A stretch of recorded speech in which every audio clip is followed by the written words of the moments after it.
Hi everyone, welcome to today's video. We are going to continue on our Farmina journey. I know you guys are waiting for this with bated breath. Before we start, a couple housekeeping things.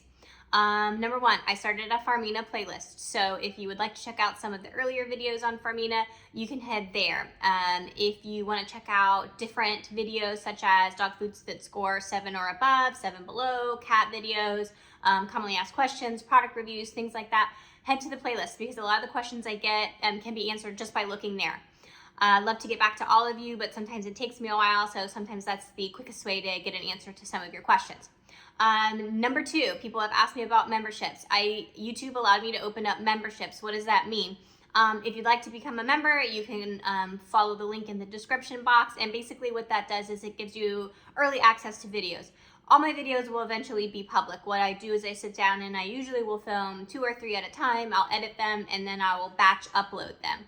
Normally I would just release 1 a week, but what I've done, because people have said I can't wait for XYZ video, what I've done is I have set those to members. And so if you become a member, what do you get? You get some perks. You can read about that on the membership page. I post some pictures there and some additional things. But you do get early access to those videos. Again, everybody eventually will get access to them. They will get released from the vault, so to speak, and eventually you'll all get them because I do want to, I want to keep this channel as a good educational video for everybody. Videos available to everybody. If you are new here, I went through that whole spiel, but welcome. My name is Doctorate. I'm a small animal general practitioner. Why do I have this channel? I have this channel to kind of fill the gaps between maybe what your personal veterinarian feels comfortable talking about. Maybe your personal veterinarian's in a time crunch, or they just don't feel comfortable talking about nutrition because it's a very emotionally charged subject. And so I'm kind of taking one for the team here, and I want to give you up-to-date information from a veterinarian standpoint. I am a general practitioner. My credentials are listed in the description box below. I cannot list them all. It's impossible to list them all. We go through hours and hours and hours of continuing education. I do a lot of them on nutrition for personal interest and to help supplement the knowledge I have for this channel. So I want you, to take this information, have an intelligent conversation with your veterinarian, maybe spark some conversations that you didn't feel comfortable having before. And yeah, that's what we're going to do today. We're going to continue on this Farmina journey. We're going to go through the ocean line. And then, of course, they have the pumpkin, they have the tropical, they have the white, they have the brown.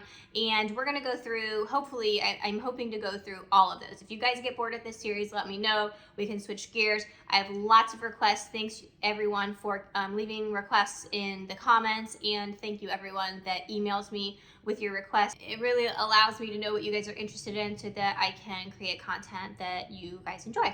So let's hop into it. If you want, you can follow me to farmina.com, and we're going to be doing the ocean line, and we're going to fill in our lovely chart, and we're going to use the Doctorate's pet food scoring system. Now, a little bit of a cautionary, not a cautionary, but a little asterisk here. I did not call Farmina to get a dry matter basis on every single one of these diets. It would have been burdensome for Farmina, and it's just not necessary in this case. If it would change the final outcome or final score of the diet, I will let you guys know, and we'll notate that. Otherwise, the percent moisture is going to be listed at the bottom of the chart, and you will know that these particular values are not on a dry matter basis, they're on an as-fed basis. All right, so as you know, the Farmina, the way they lay out their website, and they have some CAM versions. We're not going to be doing those today because those would require a conversion, and that's just going to take too much time. I do have a video on doing the conversion, so you can feel free to do that if that's something that you would, find beneficial. You can do that. You can also just call the company and ask for the dry matter basis, and then when you do that, you can follow the same rules. We're going to use the Doctorate's pet food scoring system. Why do we use that? Because I try in these videos to keep them as factual as possible. I do interject opinions here and there, but when I do that, I will say this is my opinion. Otherwise, we try to use concrete, factual data that is available at the time of the filming of the video. And so we're going to start here, and we've got the first one is a puppy formula. So we're going to compare this to the puppy standards. The standards come from Small Animal Clinical Nutrition. If you want to read through that book, and validate what I am saying, there is a link in the description box where you have access to all the information. Why do I use these numbers? Because they're published, and they are not only published, they are published, and they are published with the references that back those up. So you can read the text, you can read the papers that substantiate the text, you can listen to me, you can do all these things. So I know a lot of you guys like to do your research, so it's all there for you. And that's why I use those numbers. Plus, they're pretty tailored. Some people would say, or even argue, that they're really strict. And I mean, that's fine. Wouldn't you rather start with, okay, this is the best of the best of the best of the best, and then kind of make concessions? Or do you want to start with already having made concessions, and then what's your likelihood? Your likelihood is to even, dilute that even more. So I like to stay kind of with the strict, the strict, the strict. And yes, I do understand not everybody can do everything. You may have personal reasons why, financial reasons, location reasons, availability regions, palatability regions, et cetera, et cetera, et cetera. Everybody's different. This is for, in general population. I don't know you personally. This is just what I would this is just what I would say is for the general public, right? So the discussion to have about your particular pet is to have with your particular veterinarian. They know you personally, they know your pet's personal particularities, they know their blood work, they know all that stuff. Have that conversation with them. Take what I'm saying and utilize that to have that conversation with your vet. All right, so we're starting with the puppy. We're gonna pull up those parameters that I talked about. So I have those charts. So this is saying a mini puppy. So we're gonna bring up our chart for the regular size puppy. As you all know, all of my little members of the Nutrition Nation know, there is a distinction between the nutrient requirements of a large breed puppy and a regular puppy. And so this one is saying regular puppy, so I am choosing to use the standards that correlate to the regular puppy. Now, eventually, before I post the final shot of this, I will fill in with the bags across the top, but what we're gonna do is we're gonna stick with the main ingredient as the designator as we fill this chart out. The first one, of course, they're all gonna be fish, but this is the cod, pumpkin, cantaloupe. So that is not gonna all fit here, but I'm going to put melon as the designator. Let's go ahead and click on that one. First thing we see is the AFCO statement, and it says this food is formulated. All Farmina's foods that we have encountered so far are formulated. We'll see if it's any different from the other lines, but so far that's the case. They do lose a point for being formulated versus feeding child, so that is going to happen. It is established by AFCO dog nutrient profiles for all life stages, including the growth of large-sized dogs.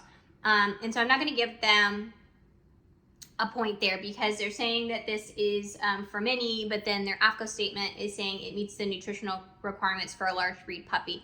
And so you may be asking yourself, is that really a big deal? Is there a difference there?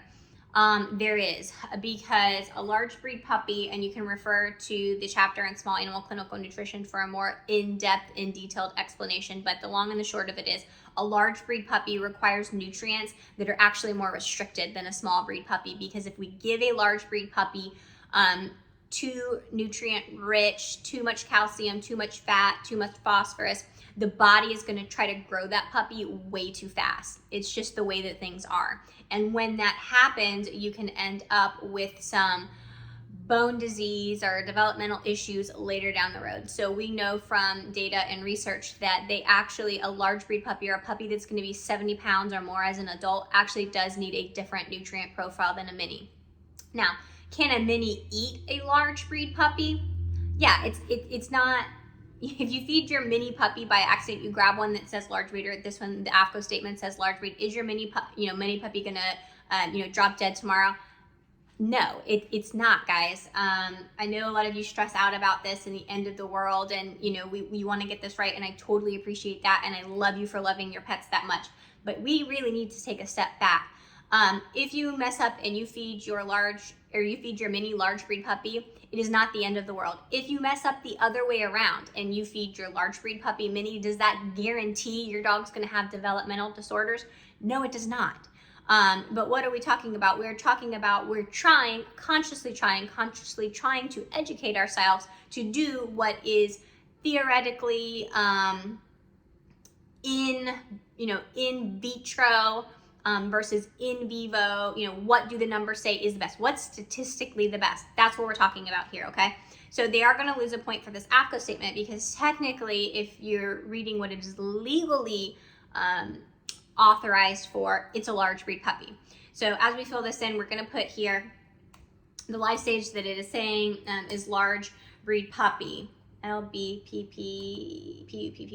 All right. Feeding trial, no. I believe they're all going to be no, but we're gonna verify that. Move down, you see the package. That's why I put melon as the first one, because it shows that melon is kind of the primary ingredient that they're focusing on in the packaging. So that's why we're doing that. We're going to speed by that. We're going to go to the ingredients. This has been pretty standard on all the videos if you've been following. They usually have, the first ingredient is kind of like the whole ingredient. In this case, it's the cod, and then they go with the dehydrated cod, sweet potatoes, herring oil, dehydrated herring, dried pumpkin, shrimp, and then, if we're going to find that melon, let's see how far down the melon is. 1, 2, 3, 4, 5, 6, 7, 8, 9, 10, 11, 12, 13, 14. 14th item, you've got the dried cantaloupe, melon, and then you've got some of the other fruits there, dried apples, dried pomegranate, dried spinach. So I've talked about it before. The ingredient list, am I saying it has no value? No, I'm not. Am I saying it has limited value? Yes, it does, because it doesn't tell you the ratio of these ingredients. It doesn't tell you the quality of these ingredients. It just tells you where the ingredients are in relationship to each other based on water weight. And you can do a lot of things here. We've talked about the ingredient splitting. They've done it here. They did cod and then they did dehydrated cod. Why do they do that? The reason why some companies do that is because now you've got the word cod twice. They could have just stopped at cod, but they didn't. They chose to split that, and they're allowed to do that. They chose to split that to cod and dehydrated cod. That way you're seeing in your mind cod twice, okay? And so that is, if we're learning, educating ourselves how to read pet food labels, that's why I don't want you to get caught up in this, because is it manipulative? I don't know. That might be a strong word. It's good business, right? And so that's what's happening here, and that's why I don't put a lot of clout into the ingredients. Not the ingredient list. The ingredients don't matter. It's the ingredient list as listed on the package has little value. Okay. So that's how we're going to interpret that. It's not grain free and it's not raw. And you see here, we've got is it grain free? Let's see. This is right. Does Farmina have grain free foods? Yes, almost the entire N&D range is made without cereals except for an essential grain line, which we've already reviewed, and certain N&D ocean recipes. Okay, so that was that. So grain free, we're gonna say yes on this one. Raw, no. And then we're gonna get into the guaranteed analysis. And this is where I was saying earlier that we need to pay attention to this moisture at 9%. So we're gonna put that at the bottom. The moisture at 9% is really not gonna affect the overall score. It affects it by hundredths. So if we're really close, we'll go ahead and do the math. If it's right in the middle of the reference range, we're not gonna waste our time doing that. So protein on this one is going to be 35, fat at 20. Fiber in the puppy is going to be a gimme, so they're going to get a point for this automatically, but it's at 1.9. The calcium, 1.1.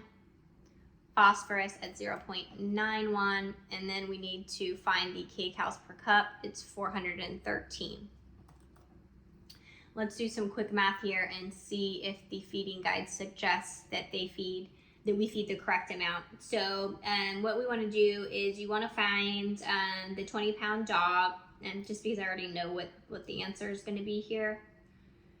So their 20-pound dog in 4 months is 1.33 cups. If you want to learn how to calculate the resting energy requirement, I have an entire video dedicated on that. If you want to cheat that, you can find yourself one of these charts, and they're really handy because they've got all of the resting energy requirements already kind of calculated up for you. So we're gonna cheat a little bit today. I feel like I know what this is, but I don't want to say it wrong. Okay, so 20 pounds, the resting energy requirement is 366, and if you're a puppy and you're 4 months old, it's 366 times 2. Yeah, 732. So that they're actually recommending that we underfeed this puppy. Okay. That's odd. That's the first time that we've had Farmina not have that resting energy requirement calculated correctly. 413 times 1.33 is not anywhere near the 700. 549, it's not even close. I know I'm spending a lot of time on this, but Farmina has just been spot on every single one, and I don't want to, you know, inappropriately deduct points, but you know, I'm gonna have to say that they're not gonna get a point for that. So I'm gonna have to put an X there. We're putting an X by the life stage because it's a large breed puppy. Let's go ahead and pull up the standards here and see where we lie, and then we'll know from here forward kind of what parameters we're gonna be looking at. So overall score, lost one there, feeding trial, again, we lost one, so we're kind of got an X on the first three, and that's kind of unusual. Grain-free, yes, it is grain-free, so we've lost another point on the fourth one. And then is it raw? Here we finally know, get the first point, so 1 point there. The protein is 35, and I'm going to be honest, it's going to lose a point there because when we do the correction for the 9% moisture, it's going to go over 35. How much over 35 is it going to go? Let's find out. 35 times 100 divided by 91. Yeah, it's going to bring that to 38 if you're doing a dry matter basis. These standards are on a dry matter basis, so they're going to lose a point there. Wow. Okay, fat is going to be okay, so they're going to get a point there. That's going to bring them up to a 2. The fibers that give me, it's going to bring it up to a 3. The calcium at 1.1 is going to be good. It's going to bring it up to a 4, and the phosphorus at 0.91 is going to give them a point. It's going to bring them up to a 5. So that if we're using the Doctorate's pet food scoring system, which is what we're using, that's going to score a 5 out of 10.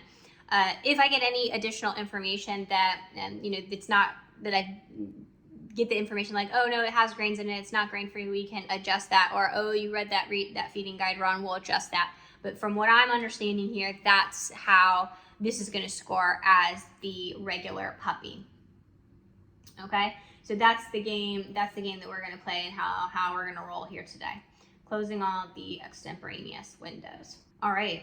Well, the first one was not as I expected, but you know what? That's why we're doing this. That's why I didn't just stop at the first. We could have just stopped after the first 2 Farmina charts. That's why we're going through all of them. You know, sometimes there's a black sheep in the family. The next one is the cod, pumpkin, and cantaloupe. Medium and maxi, we're not going to do that one because we know it's exactly the same as the mini. It's just the difference in the kibble size, so we're not going to put that one on our chart. Now we've got the adult mini. So again, this is going to be melon, complete food for adult dogs. I'm going to take that as AFCO statement for adult.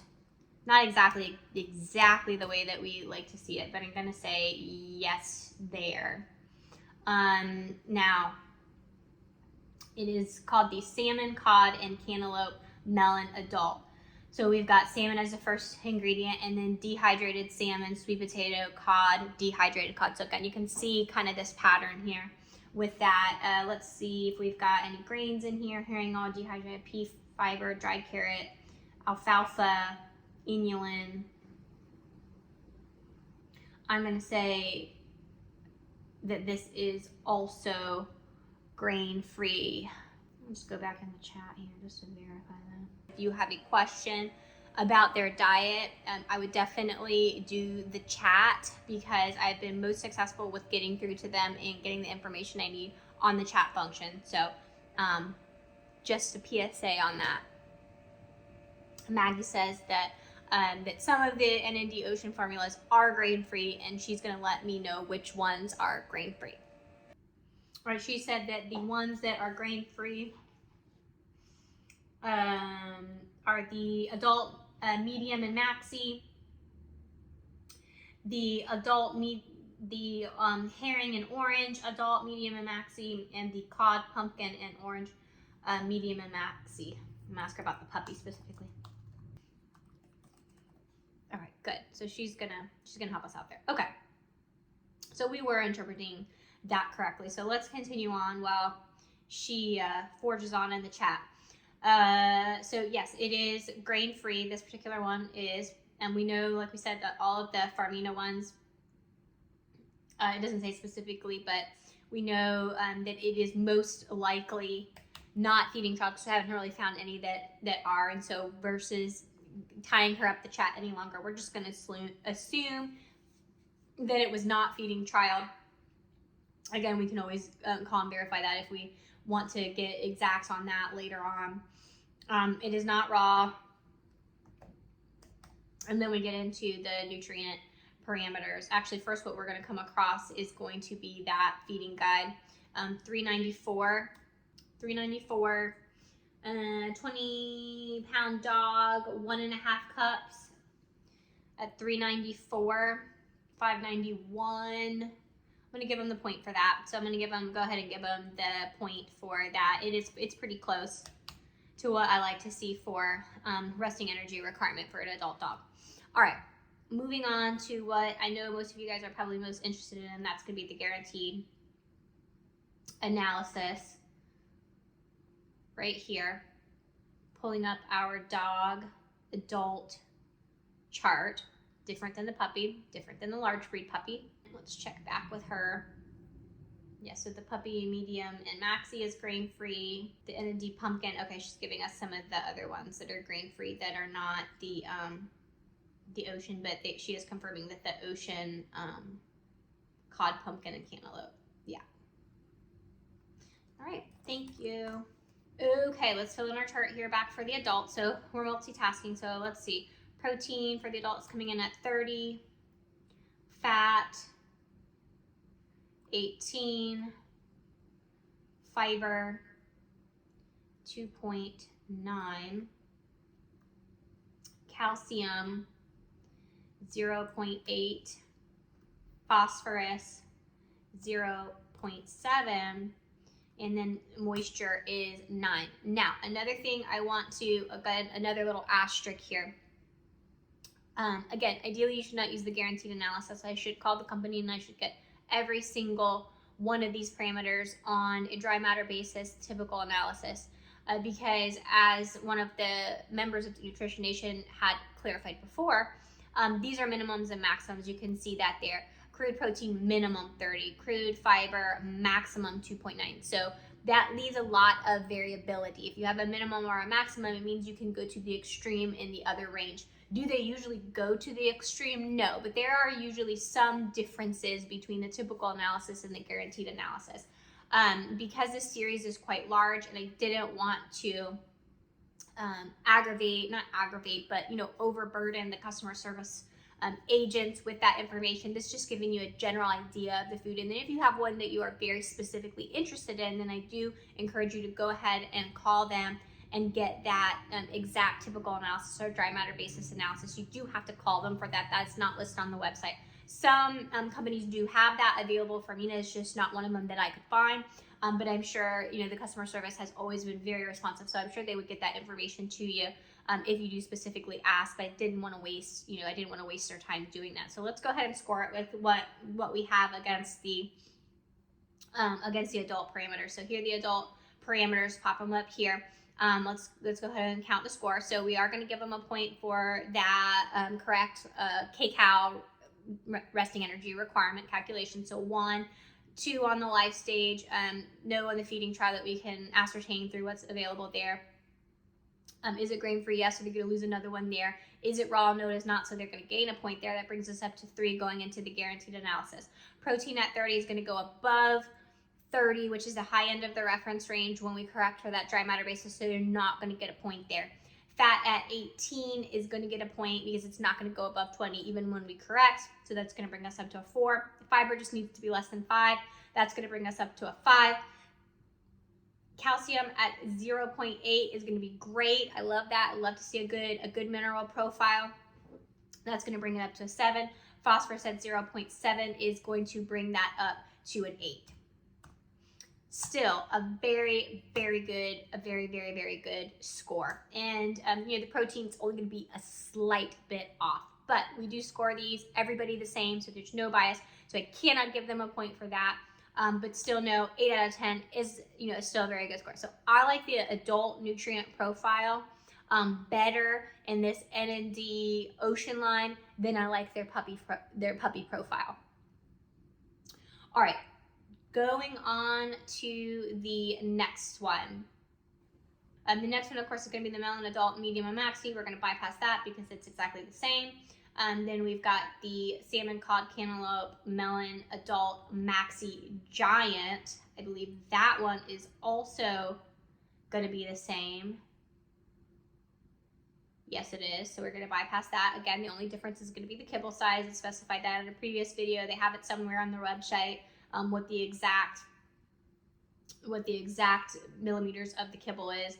We're not going to go into that today. So after the salmon, cod, and cantaloupe, melon, adult, maxi, giant, we get into the herring and orange, adult, mini.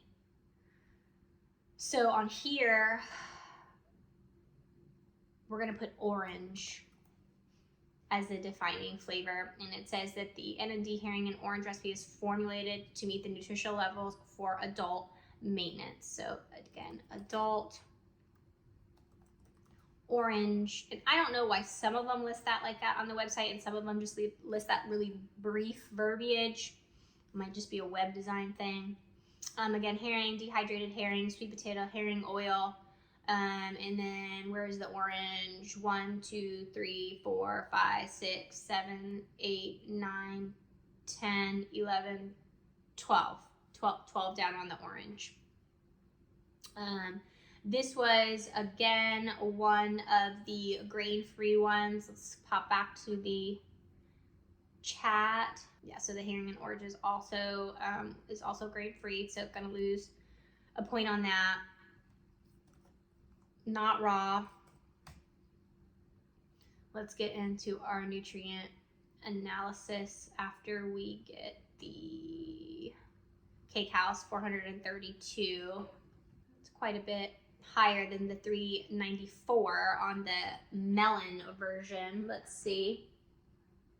1.5 cups at 432. Of course, today would be, we have to do all this calculating, the data I film on my phone, so I don't have an actual calculator. All right, 432 times 1.5 seems to me like it's going to be a bit much. 648. Really, it should be about 538 if using the resting energy requirement times 1.2.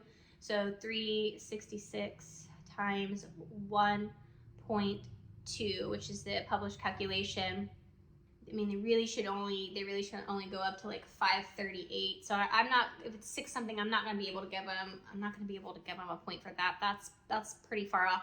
I mean, it's not the end of the world if the calculation is off, you know, as far as like you're picking a food, is it nutritionally adequate? Yes, I get the feeding guides not really have anything to do with nutrition, but there are a lot of people that just go by the feeding guide. They don't like to do math. They're not math people. They're not going to calculate, just going to look on the bag.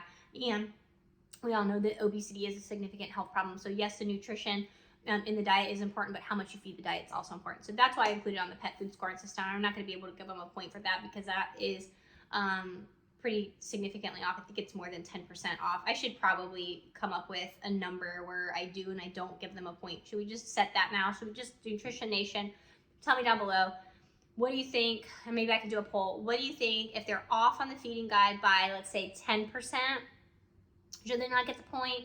5%, should they not get the point? I like 10% because it's an easy round number. So they're suggesting that we feed 1.5 cups at 432. It's 648, and I believe they need like 5. The correct amount is like 538. It's 11% off. Okay, I'm not gonna give them the point. It's 11% off. So I'm not gonna give them the point. You can do what you want, obviously, at home in your own, your own home. You can do what you want. But I am not giving them the point because they're off on that. All right, let's now move into the nutrient analysis here. Guaranteed analysis, 34 on the protein, so we already know that's going to be over because 30 was over, 34 is going to be over. No need to calculate that. Fat, 18, we know that's going to be okay. Fiber at 2.6, we know that's going to be okay. Let's get into the minerals. 0.9 is still going to be good. And phosphorus at 0.8, that I believe is also going to just eke by. Yeah, no, 0.8, it's going to be over when we calculate. Come on, Farmina. Oh no, we're gonna give it to them. They're 100th off. We're gonna give it to them on the phosphorus. All right, and then 9% on the moisture. They have all been 9%. All right, let's count it up. And no on that because they were more than 10% off. No on the feeding guide. Yes on the life stage, that's 1. Feeding trial, no. So no point there. Grain-free, yes. So they're not gonna get a point there. Point for it not being raw. So we're up to 1, 2. Protein, they're gonna lose it. Fat, they're gonna get it. Fiber, they're gonna get it. Calcium and phosphorus. So that's only gonna be a 6. Right? Because the deductions are out of 10, they're getting a deduction for the feeding guide. They're getting a deduction for grain-free. They're getting a deduction for raw, and they're getting a deduction for protein. So that's only gonna make this one a 6 out of 10. So I personally would prefer the melon if you're going with this diet over the orange for adult. I think you get the way this game's getting played here. Skipping over the medium and maxi because we know that that is also going to be exactly the same. Now we're getting into the cod pumpkin and orange adult. This was just the herring in orange. So now we got the pumpkin and orange. Let's see what she had said about that. The pumpkin and orange is also grain free. So let's just go ahead and fill that in, and let's scoot on over to the diet. Same thing, we're formulated, we are for maintenance, so we're gonna go ahead and pop in adult here. Feeding trial, no. Raw, no. kcals per cup, 398, and that's gonna be closer, they're gonna get a point there. It's all ocean, they're all fish, that's why I'm using that as a designator, so you know the main protein is fish in all these guys. 30, fat 18, fiber 2.9. This is looking very similar to the melon so far. Calcium 0.8, phosphorus 0.7, moisture at 9. And so this pumpkin is almost exactly the same as the melon. It is literally 4 calories off on the parameters that we're, that we're evaluating. Obviously, there's more that goes into a diet than just a few things that we evaluate. But as far as these main things, exactly the same. There's 4 kcals off between the two. So they're going to score exactly the same. They're going to be an 8 out of 10 on the pumpkin. All right. Moving to the next. So after the pumpkin, we've got the medium and maxi pumpkin. Now we've got the cod, spelt, oats, and orange adult mini. I think in one of my previous videos, I misspoke. I misread spelt as a smelt. Spelt is a grain. Smelt is a fish. So it's very different designation here. But the main takeaway message is that this one is not going to be grain-free because it's got oats in there and it's got spelt. So we're going to say that this diet is the, I'm going to put oats just because I don't want anybody else to get confused between spelt and smelt. So we're going to put oats as the defining ingredient here, distinguishing ingredient here.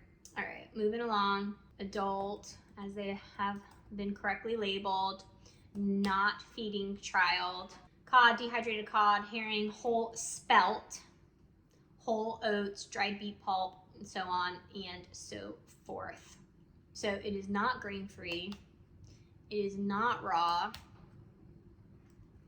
And let's get into the nutrient analysis. 30 on the protein, 18 on the fat, 2.9 on the fiber, 0.8 on the calcium, 0.7 on the phosphorus, and the kcals is 400 per cup. So that is also going to be okay. So this one's going to score higher because of it not being grain-free. So we're going to get 1, 2, 3, 4, 5, 6, 7, 8. That's 8. Did I miscalculate? Yeah, I'm going to have to downgrade this one. Downgrade that one to 7. Miscalculation. I hope you guys caught that before me. Bonus points to the Nutrition Nation members that caught that miscalculation before I did. All right, so the oats is going to be 8 out of 10. So had some miscalculations. I had to recalculate. I had miscalculated. The melon adult was actually a 7 out of 10. The pumpkin was actually a 7 out of 10 when you calculate the dry matter basis for the protein. It put it over 30. So right now the adult oat is in the lead as far as I'm concerned. All right, we're going to speed past the medium and maxi because we know that the medium and maxi is going to be the same. It's just the difference in the kibble size. So we have completed our chart here, and let's look at it in totality. The ocean line is significantly smaller than some of the other lines. The other ones had many more options. So you're going to have fewer options if you need a fish-based, for whatever reason, your dog likes fish better. Whatever your personal reasons are why you may need a fish base, you're going to have a limited options here as compared to some of the other ones. And so looking at this in totality, let's just go through it. The puppy, 5 out of 10, not my favorite. I think some of the other lines had some options that were a little bit better that I would prefer. The melon, 7 out of 10, still a good option. My big beef there is the grain-free. You need to decide where you are at on that debate with the grain-free and the cardiomyopathy. To me, personally, if there's any inkling of truth that there could be some health issues that I could be causing to my pet by feeding a grain-free diet, I would just avoid it because you are not gleaning any health benefits from doing that. So that's my personal opinion, and you can weigh that as you will. But, that being a 7 out of 10, but having that deduction there, it's a big one for me. So if I'm comparing that 7 out of 10 to, say, the pumpkin 7 out of 10, where they're both grain-free, to the oat coming in at an 8 out of 10 is going to be my choice. So that's kind of the deal here today with the Ocean N&D Farmina. I hope you learned a couple things along the way. Maybe about calculating and converting to a dry matter basis, calculating that resting energy requirement, and how to kind of methodically go through these foods, and not to be afraid to reach out to customer service and ask questions because a lot of times they are very helpful. So I hope you guys will hang out with me, and we'll do this again. We've got a couple more in the Farmina line, and yeah, we will hang out again. Thanks guys, and I'll catch you next time. Bye.